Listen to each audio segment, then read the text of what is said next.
Hola, ¿cómo están? El día de hoy les voy a hablar sobre el reto número 2 que habla del origen alternativo de la administración. Comencemos hablando sobre qué es la administración, qué se entiende por ese término. La administración es entendida como una ciencia social aplicada y una práctica interdisciplinaria que estudia, diseña y aplica procesos sistemáticos de planeación, organización, dirección y control de recursos humanos, financieros, tecnológicos y materiales. Ustedes dirán, la administración como una ciencia social, ¿cómo así? Aquí hay un punto muy importante y es justamente cómo centrarnos en esa idea, y ya se los voy a explicar a continuación. Pensar entonces que la administración es una ciencia social, eso significa que su objeto de estudio se va a centrar como en los comportamientos humanos y justamente también como en esas relaciones sociales que se dan dentro de las organizaciones, dentro de las corporaciones, ¿cierto? Todo esto se da con el fin de planear, organizar y a su vez también dirigir y controlar los recursos físicos, financieros, humanos, tecnológicos, etc., alcanzando como esos objetivos organizacionales de manera eficiente, y aquí resaltamos como ese uso óptimo de los recursos, pero también de una manera eficaz, alcanzando como esos fines propuestos. Bueno, aquí quiero hacer un paréntesis y explicarles por qué es una ciencia y por qué es social, ¿cierto? Entonces, haciendo pues como un análisis, llegué a la conclusión de que esta administración es una ciencia porque claramente pues hace uso del método científico. Allí incluimos la observación, el análisis, incluso la formulación de teorías, aplicando digamos modelos para explicar y a su vez pues como mejorar la forma en que funcionan las organizaciones, las corporaciones. Y eso también lo que genera son conocimientos sistemáticos y también principios que incluso se pueden enseñar, se pueden estudiar y también pues como aplicar en distintos contextos de la vida. La administración es social porque simplemente estudia cómo las personas interactúan en empresas, ¿cierto? En instituciones o incluso en comunidades para de esa manera coordinar, digamos, esfuerzos, considerar aspectos culturales, aspectos psicológicos, económicos, qué sé yo, políticos, pero que influyan en la manera como, pues, en cómo se administra. Entonces, concluyendo esta parte, tenemos pues que esa administración se considera o es una ciencia social porque lo que busca principalmente es entender, explicar y a su vez mejorar como la conducta de las personas, la conducta de las organizaciones en sociedad, como en conjunto, ¿cierto? A su vez también aplicando como esos principios científicos, pero siempre en un contexto humano y en un contexto colectivo.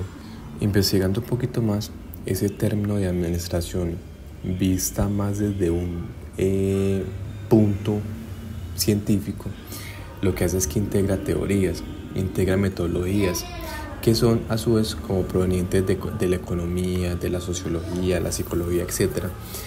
Y lo que hace es que se configura como un campo de conocimiento que orienta como a la toma de decisiones racionales pues como en contextos organizacionales más dinámicos. Es decir, eso lo que nos quiere dar pues como entender es que la administración no es digamos un conocimiento como aislado, sino que más bien se alimenta digamos de varias disciplinas para poder incluso entender y resolver como las problemáticas o los problemas que se presentan dentro de las organizaciones. Entonces tenemos que en la economía eso le va a aportar digamos conceptos como eficiencia, productividad, incluso costos, oferta y demanda. La sociología claramente lo que hace es que ayuda como a comprender la dinámica de los grupos, el liderazgo, incluso también la cultura organizacional y el poder digamos dentro de la empresa. Y la psicología va a actuar más que todo como la motivación, como el comportamiento individual y también la toma de decisiones de las personas. Y esa ingeniería lo que brinda es que ofrece herramientas de análisis, herramientas de control de procesos, incluso también la optimización de los recursos y métodos cuantitativos. Pero también está esa teoría de sistemas Y es muy importante porque justamente esa teoría enseña a ver la organización como un conjunto, así como de partes interdependientes que funcionan en interacción con su entorno. Investigué dos autores que me parecieron pues muy importantes porque mencionaban pues como la concepción del término. Entonces tengo a Henry Fayol de 1916, que él concibe la administración como el proceso de planear, organizar, dirigir y controlar, mientras que Kant y Weirich, investigando un poco más, me encontré a dos autores que se debatían por el término de administración. El primero era Henry Fayol de 1916, que él concebía la administración como el proceso de planear, organizar, dirigir y controlar, mientras que habían dos autores como eran Kant y Weirich de 1998, que la definen como el proceso de diseñar y mantener un entorno en el cual las personas, trabajando en grupos, alcancen de manera eficiente metas seleccionadas. Entonces, desplegándolo un poquito más, nos dice que para Fayol, pues claramente la administración es básicamente un proceso técnico, o sea, algo funcional que consiste simplemente en planear, en organizar, incluso en dirigir. Además, pues su enfoque lo que hace es que se centra, digamos, en las tareas y funciones que realiza el administrador. Allí, pues, digamos, sin profundizar, pues como tanto en la parte humana. Entonces, ahí lo importante para él es como coordinar esos recursos, esas actividades de forma, digamos, ordenada, justamente para poder lograr esos objetivos de la organización. Por lo tanto, ese señor Fayol entiende la administración más bien como una consecuencia de funciones universales que todo administrador debe cumplir, ¿cierto?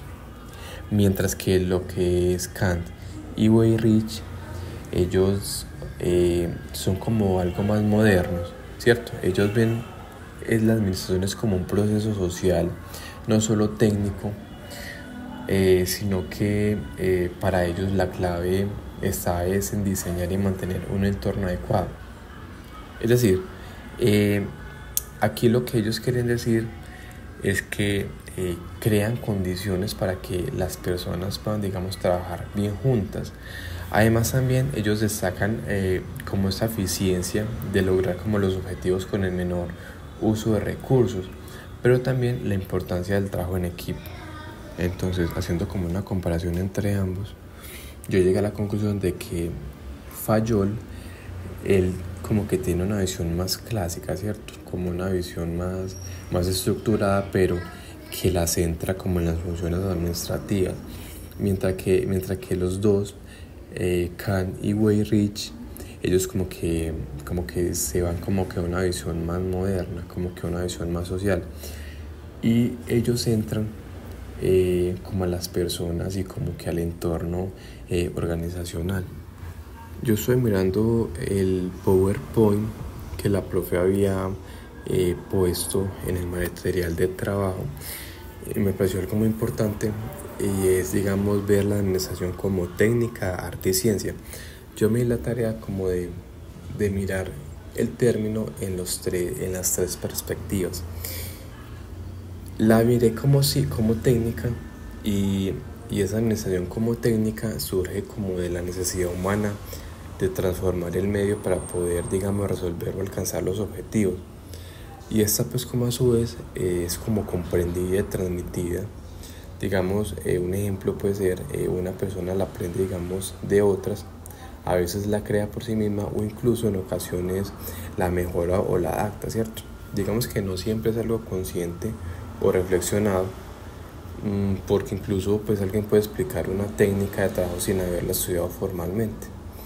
Entonces, como en otras palabras, lo que nos quiere decir es que cuando decimos que la administración es una técnica, allí lo que hacemos es que reconocemos que se apoya en un saber práctico, como en un saber más sistematizado, pero que también tiene algo muy chévere, y es que es transmisible. O sea, que cualquier persona puede como aprender y aplicar para poder dirigir una organización. Digamos que no depende solo de la intuición de la persona o del administrador, sino que también se basa con conocimientos incluso ya establecidos, como una planeación, una organización, una dirección o incluso un control que aumenta como las probabilidades de éxito. Mirándolo por el lado del arte, nos dice que el arte es una forma de la conciencia social que tiene por objeto satisfacer las necesidades espirituales de los hombres, haciendo uso de la materia, la imagen, el sonido y la expresión corporal. ¿Eso qué nos quiere decir? El texto ahí justamente nos explica, digamos, que el arte es una expresión pues como más creativa, como más social, como para satisfacer justamente esas necesidades espirituales. Y aquí aplicado pues como la administración, nos dice que dirigir como una organización no solo es ciencia y técnica, sino que a su vez como que requiere de un acto creativo y un acto humano. Y si le damos desde un enfoque más científico, o sea, desde la ciencia, esa administración puede irse más por el lado de ser una ciencia social, como les mencionaba anteriormente, porque lo que hace es que estudie, digamos, de manera más sistemática, como el comportamiento humano en ellas, como esa fórmula teórica o de teorías y principios que son comprobables, pero que también aplica, digamos, esos métodos para la mejora de la eficiencia y la eficacia como en el logro de sus objetivos. Ahora les voy a hablar sobre la historia de la administración y vamos a empezar por las antiguas civilizaciones. Esa es una pregunta muy bacana, muy buena, porque allí nos damos cuenta y hacemos como ese comparativo de cómo, digamos, eran las civilizaciones antiguas y cómo lo son ahora con la administración. Anteriormente, años atrás, las civilizaciones antiguas, digamos que ya practicaban como la administración, aunque ellos no la llamaban así exactamente, ni tampoco estaba como sistematizada como lo está hoy en día, ¿cierto? Pero ellos la concebían como ese mecanismo práctico justamente para organizar las personas, para organizar los recursos e incluso los trabajos colectivos. Entonces los sumerios fueron como esas primeras civilizaciones, pues como en aparecer y en dar como uso, definición de lo que era la administración. Entonces, en el año 5000 antes de Cristo, los sacerdotes necesitan administrar sus bienes materiales para poder, digamos, tener un control de estos, y también a su vez es allí donde nace la administración de conservación de registros. Es decir, eso lo que significa es que las civilizaciones antiguas, que más o menos particularmente se dio en Mesopotamia y Egipto, allí los sacerdotes lo que hacían era que ellos se encargaban principalmente del manejo de los templos, que eran pues como centros, digamos, de poder económico, centros de poder social, religioso. Y allí, como recibían ofrendas, recibían cosechas, tierras y ganado, ellos tenían que llevar un control de los bienes materiales. Entonces, esos sacerdotes, para organizarse, digamos, de manera, digamos, más adecuada, ordenada, ellos empezaron a registrar en tablillas o papiros, que quiere decir lo mismo, todo lo que entraba y salía de allí, o sea, inventarios, tributos, pagos, cosechas. Y esto era pues como un acto de guardar como la información para poder administrar muy bien los recursos, que es lo que se llama anteriormente administración de conservación de registros, que es como el origen que era pues como el origen de la contabilidad y de la gestión documental. Bueno, aquí viene un paso muy importante, y es explicar cómo fue, digamos, la transformación de la administración en las nuevas civilizaciones con la revolución industrial y la era digital. Es muy buena pregunta, porque allí nos vamos a centrar en cómo la administración pasó de ser algo empírico, ¿cierto?, a convertirse en una disciplina mucho más moderna y mucho más estratégica. Entonces, mientras las civilizaciones antiguas y clásicas, como era Mesopotamia, Egipto, Grecia e incluso Roma, donde todo era pues como más práctico, digamos, usado pues como para construir pirámides, organizar ejércitos, recaudar impuestos, incluso manejar tierras y todo tipo de registros, jerarquías y control. En esas nuevas civilizaciones, va a entrar esa revolución industrial que se dio más o menos en el siglo XVIII y XIX, con la llegada de las fábricas y la producción de masa, y allí fue donde la administración, cambió radicalmente. Entonces, ¿qué pasó acá? Llegaron, digamos, nuevos problemas, llegó más gran cantidad de obreros, producción en serie, mucho más maquinaria, horarios, salarios, e incluso también pues, las relaciones laborales. Y allí, con el nacimiento de la administración científica, que lo definía ese señor Frederick Taylor, él lo que buscaba era aumentar la productividad aplicando métodos de estudio de trabajo. Y cuando yo mencionaba al señor Henry Fayol, él lo que hizo fue que formuló las funciones administrativas, o sea, la planeación, la organización, la dirección e incluso el control. Y aquí también entraba Max Weber con la introducción como de un modelo de la burocracia. Allí entraban las normas, las jerarquías, la autoridad. Entonces digamos que en ese orden de ideas la administración se volvió, digamos, algo más formal, algo más técnica, más sistemática, claramente con principios aplicables, digamos, a empresas industriales. Y por último, ya entramos más a la era digital y la globalización, que esta sí se dio entre el siglo XX y el actual siglo XXI. Entonces, con la llegada de la informática, con la llegada del internet, con la llegada de la globalización, la administración, digamos, dio un paso grande, se transformó otra vez.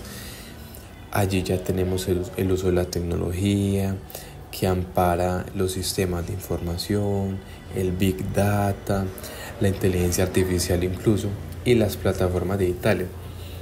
Y esos nuevos enfoques que va a cobijar esa era digital es la administración por objetivo. También tenemos, digamos, las teorías de sistemas, que allí vemos a las empresas como un conjunto de partes interdependientes. O también tenemos la teoría del conocimiento. Esa nos habla sobre los trabajadores del conocimiento, nos habla sobre la innovación, pero también nos habla de la creatividad. La globalización también era pilar importante ahí, porque, digamos, las empresas ya no solo compiten a nivel local, sino a nivel internacional. Y tenemos también una administración digital, y no la menos importante, porque esa nos ofrece, digamos, de alguna manera un trabajo remoto y en red, nos ofrece, digamos, organizaciones más flexibles, más horizontales, incluso más ágiles, pero también toma, digamos, decisiones que son apoyadas en datos y incluso en tiempo real. Entonces digamos que en esta era digital, esa administración pasó de ser, digamos, pasó de ser un sistema mucho más mecánico y rígido a ser flexible, a ser un sistema más dinámico, un sistema que, digamos, es apoyado en tecnología, donde lo clave es la innovación y la adaptabilidad. Entonces, en conclusión, tenemos que las civilizaciones antiguas es más bien una administración empírica, ¿cierto? Un control de recursos y personas. La revolución industrial la entendemos como esa administración científica, como esa administración eficaz, esa administración productiva y de organización formal. Y en la era digital fue una administración más tecnológica, una administración más global, una administración más flexible, más innovadora, pero que también toma, digamos, decisiones con apoyo de la inteligencia artificial.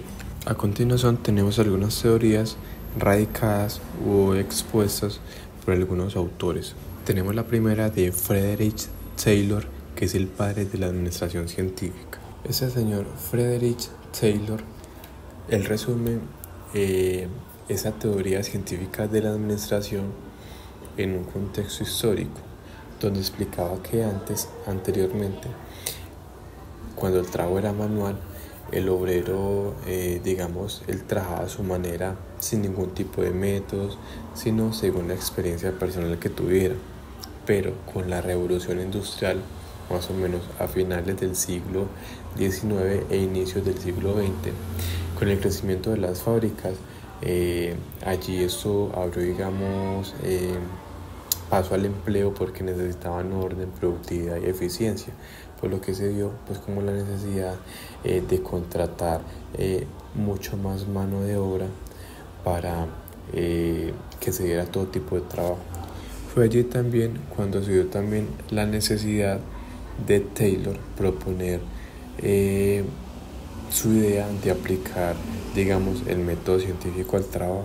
En resumen, la teoría de Taylor lo que buscaba era maximizar como esa eficiencia en la producción industrial, aplicando los métodos científicos justamente al trabajo.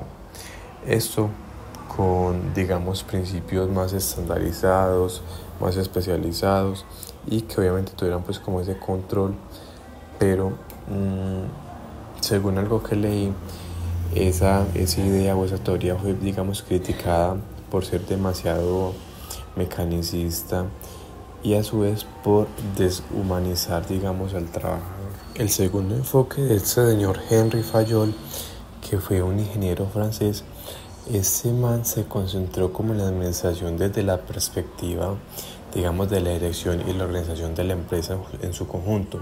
O sea, él no solo pensaba, digamos, en el trabajo de los obreros, digamos, como lo hacía Taylor, sino que para Fayol la clave estaba más que todo como en organizar bien la estructura de la empresa, como en organizar como su jerarquía, su organigrama, para que, digamos, ello funcionara como de una manera más eficiente. Por eso Fayol había propuesto 5 procesos administrativos. Entre esos estaba el de prever, que es planear, y él explicaba que era importante anticipar el futuro, fijar esos objetivos, pero también preparar los planes de acción. Tenía la segunda, que era organizar, donde allí él decía que disponer y coordinar los recursos humanos, físicos, materiales, financieros y tecnológicos era muy importante. Lo mismo la parte de dirigir como tercero y la de coordinar. Y es allí cuando, digamos, armonizamos las actividades y unimos los esfuerzos de distintas áreas de trabajo. Pero también tenemos el último, que sería controlar. Él allí verifica que todo se ejecute según lo previsto y corregir, digamos, todo tipo de desviaciones. Entonces, aquí este ciclo, que es lo que hoy conocemos como el proceso administrativo y aún sigue siendo, es como esa base, digamos, de casi todos los modelos de gestión. Tenemos también la teoría de Max Weber.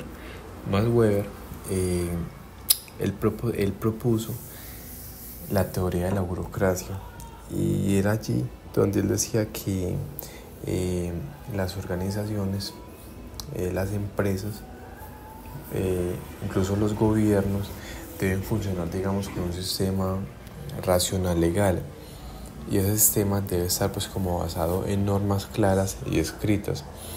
Entonces por eso era que él decía que la burocracia sería pues como el modelo de organización más eficiente, porque primero elimina el favoritismo y da, digamos, de alguna manera estabilidad.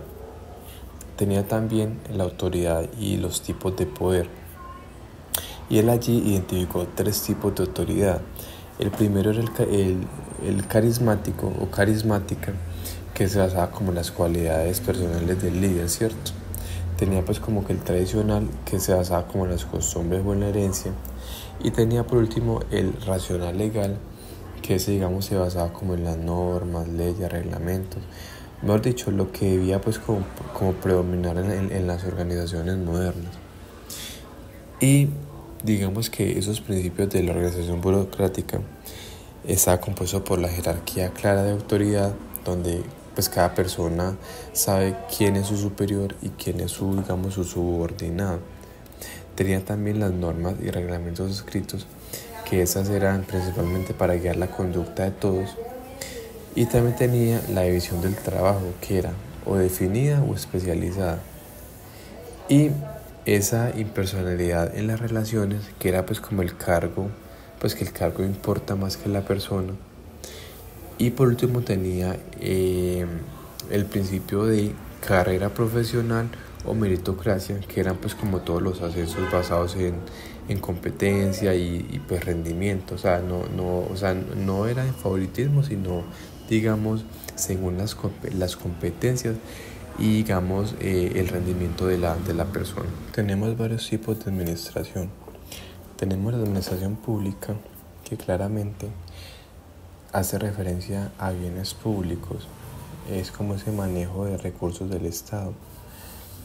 Allí incluimos dinero, infraestructura, programas sociales, etc. Y eso tiene la finalidad de satisfacer, digamos, necesidades sociales. Por ejemplo, no sé, gestión de hospitales públicos, programas de educación, gratuitos, por ejemplo, impuestos, servicios de transporte, etc. Y claramente su objetivo es el bienestar social y el servicio a la comunidad. Tenemos la administración privada, que es así más bien la gestión de los recursos de empresas, organizaciones o negocios ya más particulares, como por ejemplo una fábrica, un banco privado, por ejemplo, una tienda de ropa, qué sé yo.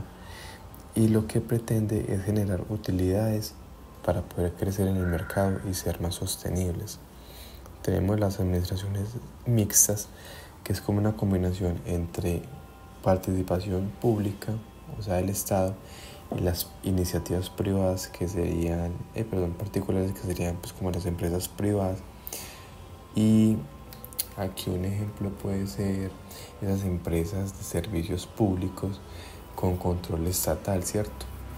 Pero que también puede tener capital privado, como en ese caso podemos hablar de energía, agua, telecomunicaciones. Y el objetivo es como ofrecer un servicio o un producto con eficiencia, ¿cierto? Pero que va a estar regulado para beneficiar a una sociedad. Tenemos también la administración empresarial, que esa es más bien como una aplicación de procesos administrativos en las empresas justamente para coordinar recursos humanos, recursos tecnológicos, recursos financieros. Por ejemplo, podemos mencionar la Coca-Cola, donde allí ellos organizan pues como su producción y su distribución.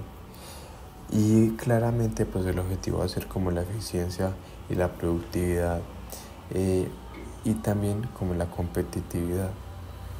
Y tenemos también como un quinto la administración financiera, que esa lo que hace es que controle y gestiona, digamos, recursos económicos y financieros.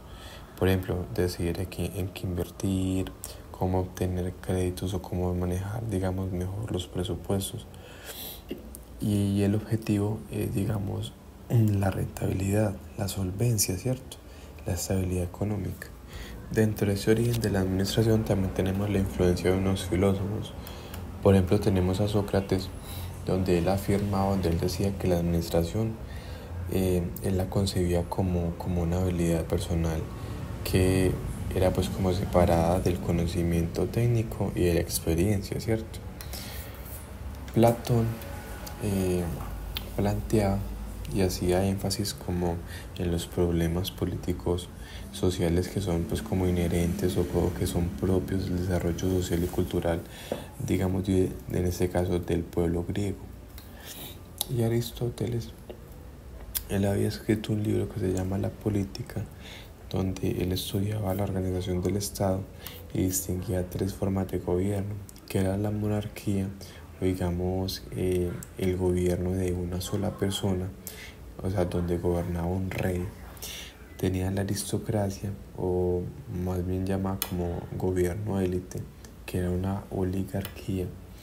Y tenía pues como la democracia, o lo mismo decir, el gobierno del pueblo. Y por último teníamos a René Descartes, que era pues como el fundador de la filosofía moderna, y él había publicado en un libro El discurso del método, el tal libro discurso del método, y él allí lo que hace es que él describe, digamos, los principales conceptos de su método filosófico, pero que también, digamos, es denominado método cartesiano. La presentación de PowerPoint presentaba unas características de la administración. Entre ellas estaba la universalidad. ¿Esta universalidad de qué se trata? De que la administración está presente, digamos, en cualquier tipo de organización social, sea familia, escuela, iglesia, gobierno, hospital, incluso una ONG. También tenemos la especificidad, y aquí la administración va a ser algo única y distinta a otras ciencias o actividades. Es decir, esa no se confunde, digamos, con una economía o una psicología o una contabilidad, aunque digamos que muchas veces se apoya en ellas.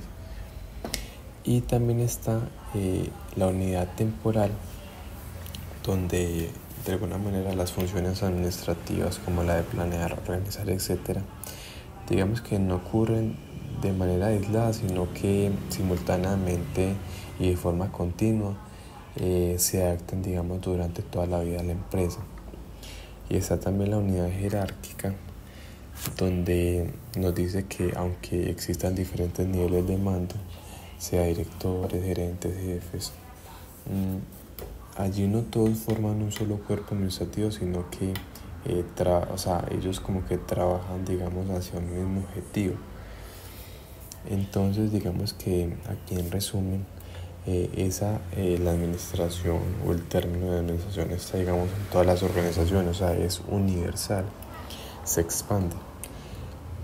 A su vez también es única y diferente a otros campos, por lo que le da una especificidad, pero que también sus funciones son continuas y simultáneas, lo que le da una unidad temporal. Y aunque hay jerarquías, aunque hay, digamos, organigramas, todos de alguna manera, digamos, forman un mismo cuerpo administrativo, es decir, forman una misma unidad jerárquica. Bueno, hasta aquí llega mi exposición. Muchísimas gracias, espero que me haya sido claro y gracias por su atención.